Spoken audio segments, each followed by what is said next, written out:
La oración. Punto 44. Orar es hablar con Dios nuestro Padre Celestial para adorarlo, alabarlo y darle gracias y pedirle toda clase de bienes. Punto 44.1. Orar es hablar con Dios para manifestarle nuestro amor y tributarle el honor que se merece, agradecerle sus beneficios y ofrecerle nuestros trabajos y sufrimientos, y pedirle consejo y confiarle a las personas que amamos y los asuntos que nos ocupan y que nos preocupan, y desahogarnos con Él. Habla a Dios con sencillez y naturalidad, háblale con tus propias palabras, porque se puede orar con fórmulas ya hechas o espontáneas, y también repitiendo siempre la misma frase. La oración es una conversación, y sabemos muy bien que se puede conversar de distintas maneras. Algunas veces la conversación es un simple intercambio de palabras, con todo lo que conlleva. Pero la conversación profunda se da cuando intercambiamos pensamientos, lo que tenemos en el corazón y nuestros sentimientos, y cuando intercambiamos nuestro yo. Podemos hablar con Dios de nuestras alegrías, penas, éxitos, fracasos, deseos, preocupaciones, etc. Es lo mismo que el trato entre las personas, porque éste fortalece la amistad humana, y el trato con Dios entonces fortalece la amistad con Él. Durante el día, deberíamos elevar al cielo los pensamientos como saetas salidas de nuestro corazón. Para hablar a Jesús no hay como acudir al Evangelio, con la misma naturalidad que todos usaban con Él y que le exponían sus necesidades. Cualquier situación nuestra tiene su exponente en el Evangelio. Señor, que vea, le decía el ciego. Dame de esa agua para que yo no tenga más sed, le pedía la samaritana. Señor, enséñanos a orar, le decían los discípulos. Sálvanos, Señor, que perecemos, le gritaron los apóstoles en la barca que se hundía. Señor, mándame ir a ti, le pidió Pedro. Señor, ten compasión de mí, que soy un pecador, murmuraba el publicano. Señor, si quieres, puedes limpiarme, le suplicaba humilde el leproso. Mira que tu amigo a quien tanto quieres está enfermo. Manda a decirle Marta. Aumentanos la fe, le pidieron los discípulos. Acuérdate de mí cuando estés en tu reino, le suplicó el ladrón. Señor, danos de ese pan, le pidieron los oyentes cuando prometió la sagrada Eucaristía. Señor, tú sabes que yo te quiero, le protestaba Pedro. Mira a Jesús, que no tienen vino, le dijo María. Charles de Foucault decía, orar es pensar en Dios amándolo, sin ninguna duda, y no hay descripción más corta y más precisa de lo que es la oración. ¿Por qué orar? Porque yo creo en Dios y sé que Dios me ama y deseo decirle que yo lo amo. Por eso la oración incluye primero la adoración, porque ese es el reconocimiento de la grandeza y la majestad de Dios. Segundo, la alabanza a su infinita bondad y misericordia.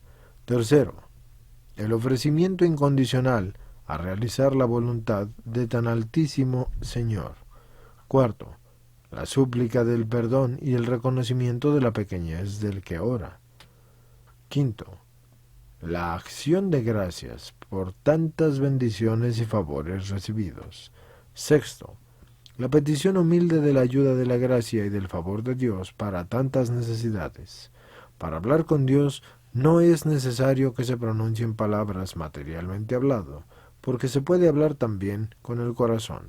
Dios tiene miles de millones de formas de comunicarse y también dotó al alma de muchísimas formas de comunicarse con Él y hacer oración. Orar con palabras es una oración vocal, pero también se puede orar meditando textos de la Biblia, reflexionando sobre ellos, y también se puede orar contemplando a Dios y estando con Él en el silencio y el amor.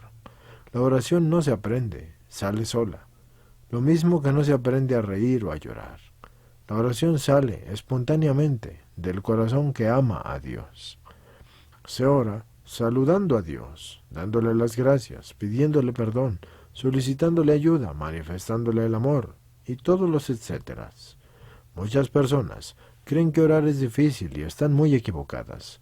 Orar es tan fácil como hablar con una persona a la que tú amas, Y para amar no hay que decir nada, porque basta que estés al lado de esa persona, pero también se puede repetir el te quiero, y también palabras de alabanza, de agradecimiento, de petición, de misericordia, etc. Esto no es difícil. La oración debe hacerse con la atención, la reverencia, la humildad, la confianza, el fervor, la perseverancia y la resignación, o con lo que Dios quiera. Hacerla con fe muy firme, de que sí conviene, porque Dios concederá todo lo que le pedimos, siempre y cuando nos convenga. No podemos nosotros anteponer nuestra voluntad a la voluntad de Dios, porque además de irreverente y absurdo, sería completamente inútil y estéril. Dice San Pablo que oremos sin cesar, y San Agustín nos da la solución cuando dice, oren con el deseo, aunque la calle sea silencio, y aunque la lengua no diga ni una palabra. Si tú deseas amar, ya estás amando, porque tu deseo es en sí mismo oración. Si tú deseas siempre, entonces tu oración es siempre. La perseverancia en la oración es fundamental, porque Dios ya sabe todo lo que deseamos, pero Él quiere que se lo pidamos, aunque a veces nos haga esperar. Santa Mónica tardó 30 años en conseguir la conversión de su hijo, San Agustín. Es necesario orar, y orar mucho y a menudo, porque Dios así lo quiere y así lo manda. Él dice, pedid y recibiréis. Y es necesario orar siempre y no desfallecer, pero además porque ordinariamente Dios no concede las gracias espirituales y materiales si no se las pedimos. Ojalá que te acostumbraras a tener tus ratos de charla con nuestro Señor en el sagrario. Por lo menos no dejes de rezar todos los días las oraciones que yo te pongo en los apéndices.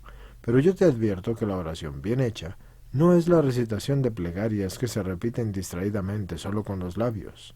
La verdadera oración pone siempre en movimiento el corazón. Dice Santa Teresa que orar es un trato amoroso con Dios, y no pedimos para obligar a Dios que cambie sus planes, porque eso en sí mismo es imposible. Tampoco para informarle de todo lo que necesitamos, porque siendo Dios, Él ya lo sabe. Ni tampoco para convencerlo o para que nos ayude, porque Él desea esto más que nosotros mismos. Nosotros le pedimos porque Él quiere que lo hagamos, para así colaborar con Él en lo que Él quiere concedernos, pero también porque si no pides, no tienes la confianza. Dios lo sabe todo, y aún así Él pregunta. Dios lo sabe todo, y aún así nos hace pedir. Dios ha determinado el concedernos algunas cosas a condición de que se las pidamos bien, o sea, vinculándolas a nuestra oración. Pero si nosotros no las pedimos, entonces nos quedaremos sin ellas, porque no se trata de que Dios cambie su voluntad, sino de que nosotros cumplamos la condición que Él ha señalado para concedernos tales gracias. La doctrina católica enseña. Primero nos enseña que para salvarnos nos es necesario orar. Segundo, que si no oramos no vamos a poder permanecer mucho tiempo sin pecado. Tercero, que aún para muchas cosas humanas es muy necesario o conveniente la oración. Cuarto, que si frecuentemente oramos pidiendo a Dios nuestra salvación, seguro que nos salvamos. Dice San Pablo que con la oración se pueden vencer todas las tentaciones. Si nosotros pedimos bien una cosa necesaria para nuestra salvación, la eficacia es segura. Y dice Santo Tomás que la oración es infalible, si se pide bien algo necesario para la salvación eterna. Si pedimos la salvación de otro, la eficacia depende de la libre voluntad del otro.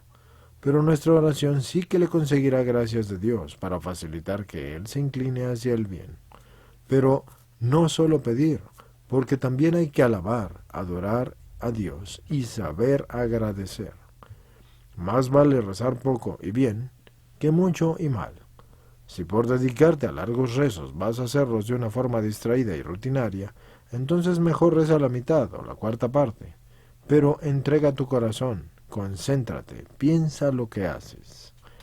Glorifica más a Dios, así vas a enriquecer más tu alma, con un acto intenso de fervor que con 1000 remisos y superficiales y rutinarios. Todos deberíamos dedicar algún momento del día a hacer actos internos de amor de Dios, y en estos breves instantes se puede merecer más que en el resto de toda la jornada. El momento más oportuno para hacerlos es después de comulgar y al acostarse. Hay que pedirle a Dios la gracia eficaz para hacer con mucho fervor esos actos de amor. Por otra parte, el buen hijo nunca se avergüenza de su padre. Dios es mi padre, pero también es mi creador. Ningún padre es tan padre como el que es padre, pero también creador de sus hijos.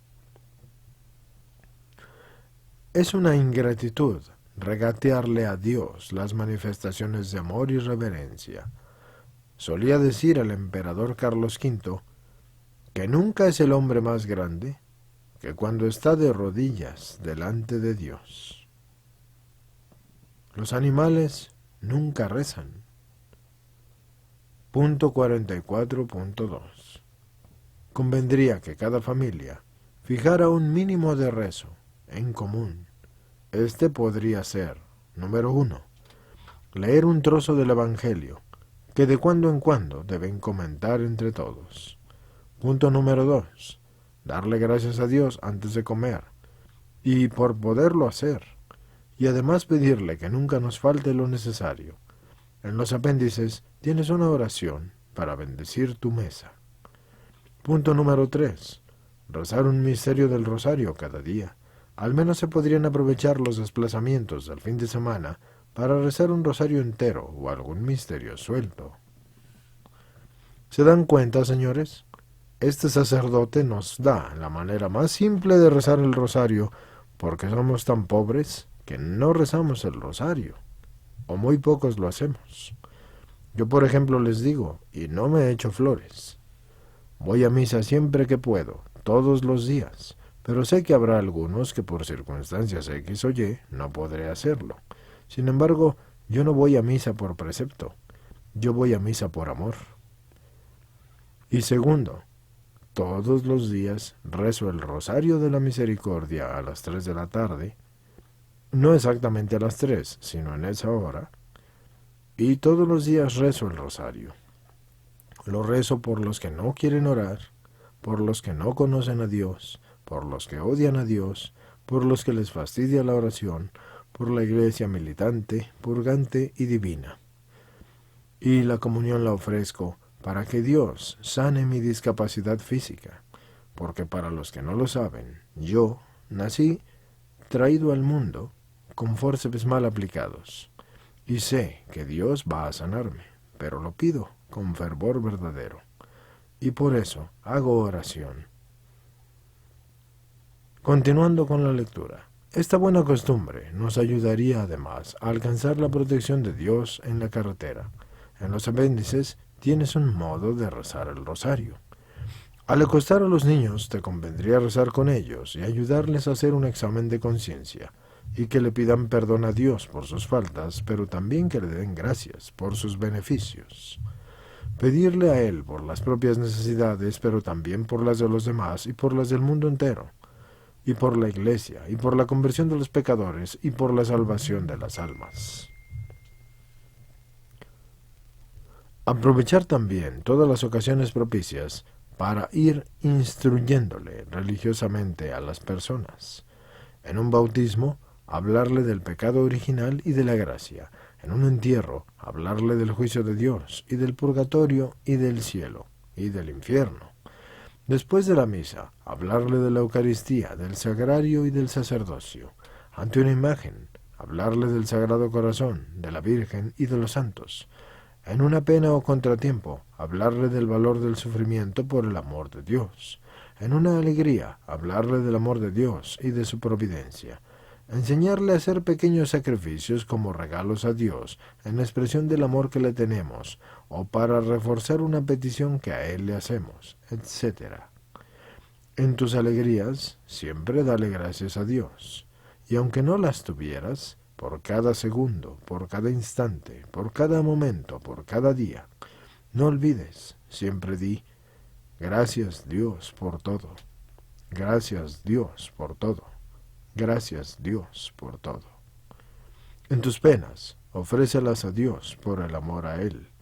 Y sobre todo en ellas, también di, gracias Dios por todo, y porque así te ha parecido bien.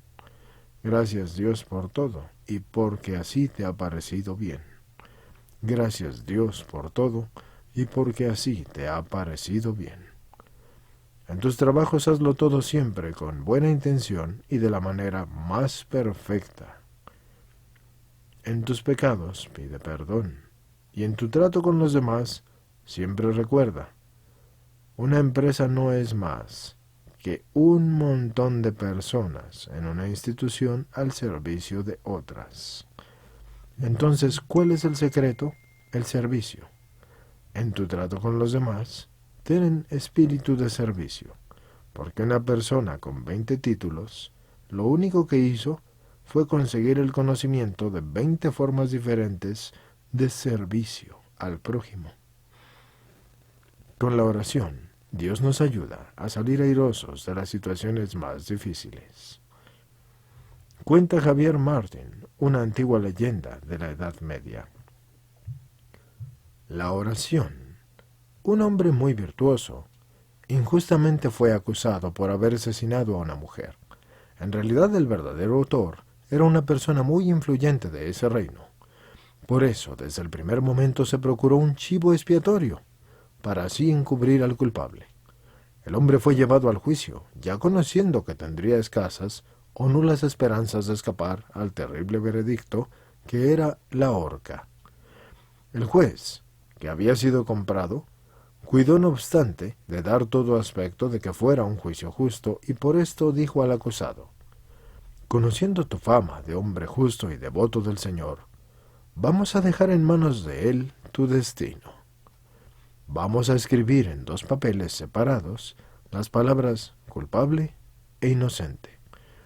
Tú vas a escoger, y la mano de Dios será la que decida tu destino». Por supuesto, el mal funcionario había preparado 2 papeles que decían lo mismo, culpable. Así que la pobre víctima se encomendó a Dios y se dio cuenta que el sistema propuesto era una trampa, así que no había escapatoria. Pero Dios le inspiró la solución. Tomó uno de los papeles doblados y se lo tragó. El juez, indignado, dijo: «¿Y ahora cómo vamos a saber el veredicto?». «Es muy sencillo», respondió el hombre. «Es cuestión de leer el papel que queda, y sabremos lo que decía el que me tragué». Tuvieron que liberar al acusado, y así jamás volvieron a molestarlo. Por más difícil que se nos presente una situación, nunca dejemos de buscar la salida, pidiendo ayuda a Dios, porque recuerden, lo que imposible es para todas las criaturas, y me refiero a todas las criaturas porque son criaturas, es y siempre será posible para Dios. Punto 44.3. La oración es fundamental para la práctica de la religión, pero también lo es para el mejoramiento del alma, del espíritu, de la voluntad y para la verdadera libertad. Tiene su punto de partida la oración en la fe, porque cobra vuelo en el diálogo con Dios y culmina en la entrega del amor. Nuestro maestro de oración es Jesucristo, y todo lo que conlleva que nos enseñó. Porque Jesús oraba asiduamente, irreverentemente y piadosamente. Siempre que él quería obtener un milagro, siempre que quería dar un ejemplo, siempre que quería hacer algún portento, a pesar que es el Hijo de Dios y que su naturaleza divina nunca se apartó de la humana, nunca hizo nada sin antes hacer una oración. No hacía una oración en el momento, ni su oración era el momento. Él mismo era oración. En la oración de Jesús se destaca sobre todo la actitud reverente y la confianza filial y el amor a todos los hombres y a todas las criaturas y su adhesión a la voluntad de Dios. Jesús le dio a sus discípulos orientaciones y consignas en orden a la práctica de la oración con todo lo que conlleva, e insistió en la necesidad de orar y de orar con perseverancia. Atendió al espíritu que debe de animar la oración, porque la oración es un diálogo en el que Dios llama al hombre a su amistad y le ofrece la salvación. Durante el día deberíamos estar unidos a Dios como dos personas que se aman en un matrimonio armónico, porque saben que hombre y mujer que viven el uno para el otro y para su familia, y entonces también lo saben incluso así, cuando el jaleo del día piensa o es poco, o de hecho, no le da nada ni al uno ni al otro. Cuando uno piensa en el otro, siempre se tendrá unión, pero cuando no se piensa en el otro, se comenzará la desunión. La relación del amor existe de continuo y da color y da calor a todas las actividades de todos los cónyuges y también del prójimo. La orientación a la mujer que amas va a ayudar al hombre a hacer día tras día su trabajo, que con frecuencia sería aburrido, pero lo que no lo hace aburrido es el amor de por quien lo hace. Sabe al fin y al cabo para quién trabaja. La mujer lo sabe también.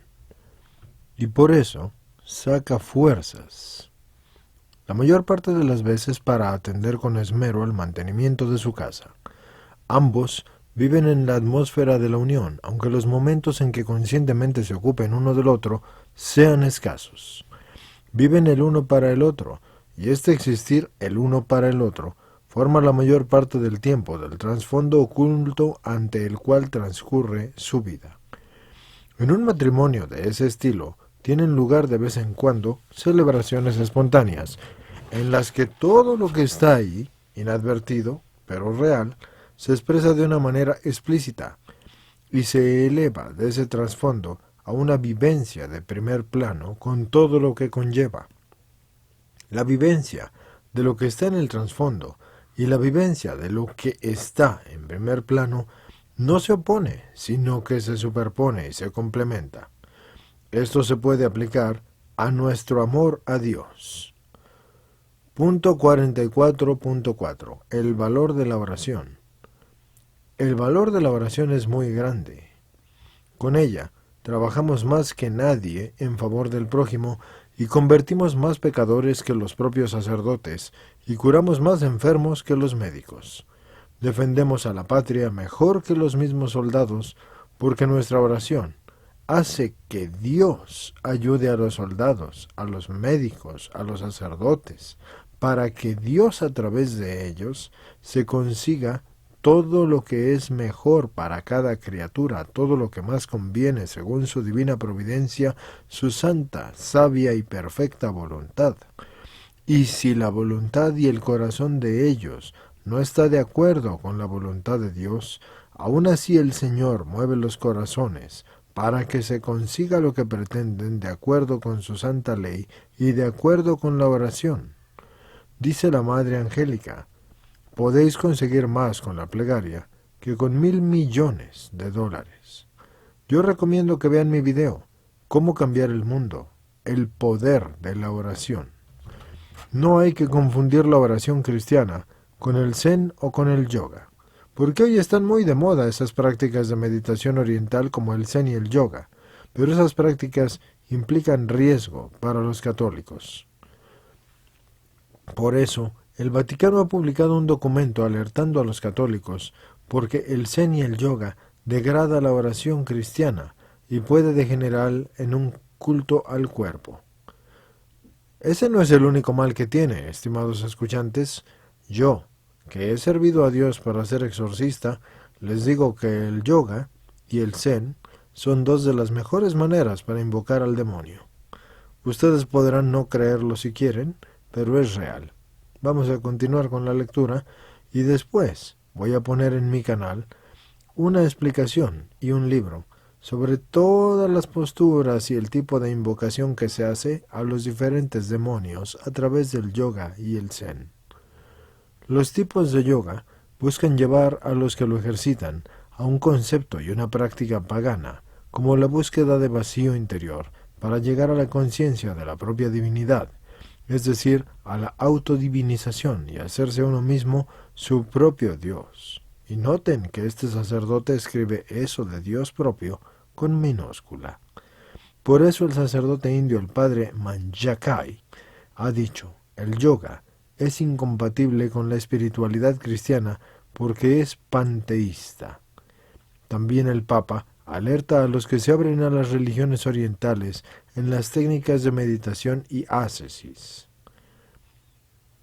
Juan Pablo II lo hace en el Cruzando el umbral de la esperanza, 14ª edición en Plaza James, en Barcelona en 1994, para los que les interese leerlo.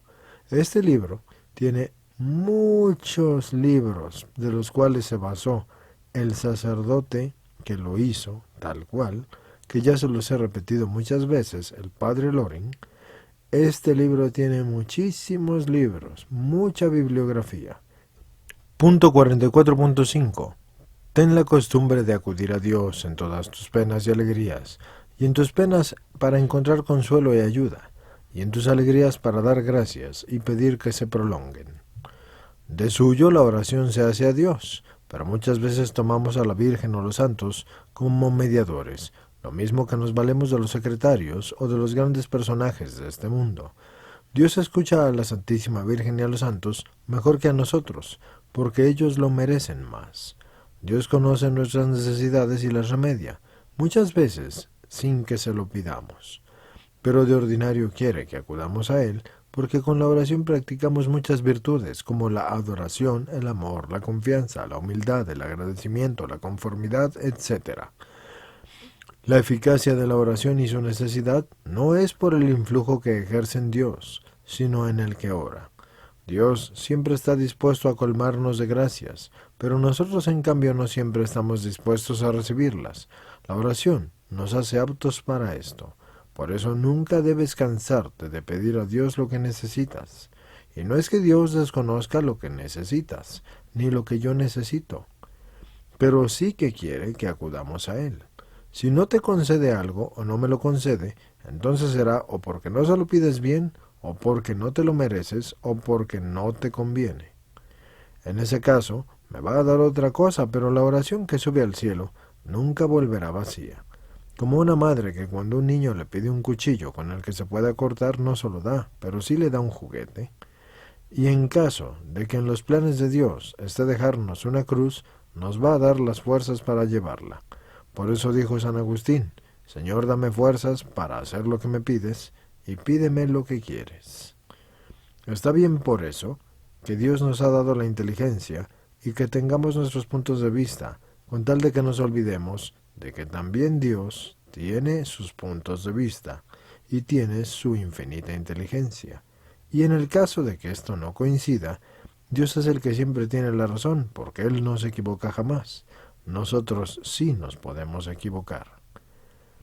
Yo aquí les digo, siempre le digo al Señor, Señor, dame lo que me pides y pídeme lo que quieres, pero también dame lo que no me pides y deseas pedirme. Continuando con la lectura, mucha gente le pide a Dios que le toque la lotería porque suponen que eso les conviene, pero no siempre es así. A una familia le tocó la lotería y con ese dinero se compraron un barquito en su primera salida, y así naufragó el barquito y se ahogaron el padre y 3 hijos. A uno le tocó también la lotería en Alicante y con ese dinero se hizo una operación para adelgazar. Esa operación le costó la vida y murió por operarse. Así que en nuestras peticiones se sobreentiende siempre la condición de si es bueno para la salvación eterna. Hay una cosa que ciertamente Dios siempre está deseando concedernos, y eso es en cuanto se la pidamos. A lo que yo me refiero es la fuerza interna necesaria para vencer las tentaciones del pecado, sobre todo si lo pedimos muy bien, porque Dios nos concederá la salvación eterna de nuestra alma si es que lo pedimos muy bien y si de verdad lo deseamos.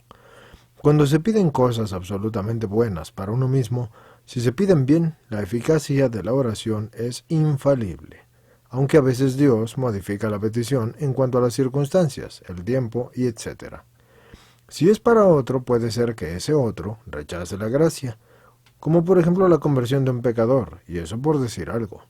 Porque Dios nos exige a nosotros, como criaturas, un mínimo de buena voluntad.